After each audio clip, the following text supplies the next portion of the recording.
हैं बिहार की तमाम बड़ी खबरों की ओर। तो बताते चले, जनसुराज के सूत्रधार प्रशांत किशोर अपनी बिहार बदलाव यात्रा के क्रम में आज सुपौल में बिहार बदलाव जनसभा करने पहुंचे।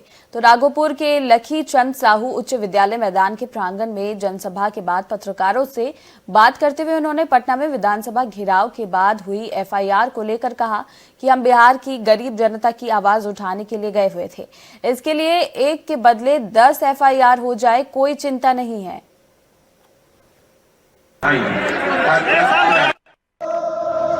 इस बदहाल बिहार को बदलने में आप अपनी चंदा देने के लिए बिहार में 94 लाख गरीब परिवारों के साथ धोखा हुआ है। नीतीश कुमार ने तेजस्वी यादव के साथ जब सरकार थी तो अपने विधानसभा में खड़ा होकर कहा है कि 94 लाख गरीब परिवारों को बिहार में जातीय जनगणना के बाद उन्होंने ये घोषणा की थी नवंबर 2022 में कि हम लोग हर परिवार को 2 लाख रुपए देंगे।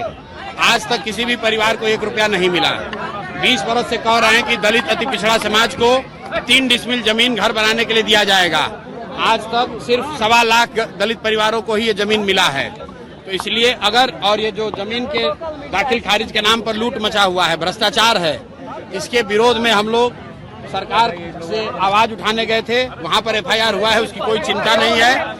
अगर यहाँ गरीब लोगों की आवाज उठाने के लिए एफआईआर होना है तो 1 के बजाय 10 एफआईआर हो जाए, कोई चिंता की बात नहीं है। सभा में विधानसभा में अगर आप बालू माफिया, शराब माफिया, गुंडा बदमाश को जिताकर भेजिएगा तो विधानसभा में मारपीट नहीं होगा, तो वहाँ पर कोई संवाद तो होने वाला है नहीं। ऐसे लोग को चुनकर जनता भेज रही है जिनको ना भाषा का ज्ञान है ना विषय का ज्ञान है, तो सदन में जाते हैं और जनता का आवाज उठाने के बजाय वहाँ गाली गलौज करते हैं। और वो कल बिहार की जनता ने कल देखा है कि चाहे पक्ष हो या विपक्ष, दोनों का भाषा, दोनों का बात करने का तरीका गाली गलौज, यही बिहार की राजनीति का संस्कृति बन गया है।